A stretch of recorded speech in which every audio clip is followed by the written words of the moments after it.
Okay, we back with another video. Update.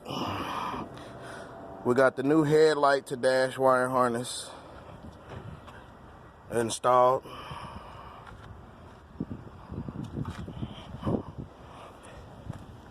We got the new body harness, interior body harness, completely installed. Besides, up there in the window, I gotta get the radio amplifier. I think that module back there, I think that might be the keyless entry. I could be wrong though, I gotta check. But yeah, we got the whole body harness running through.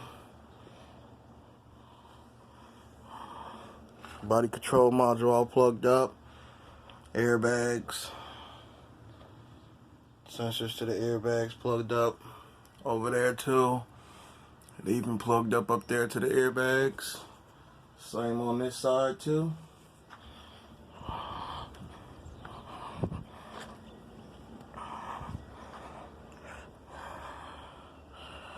Got it all finished back here.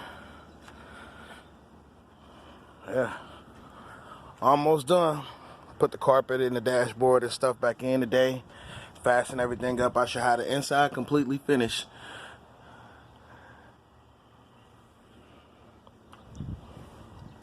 Hellcat red eye build coming soon.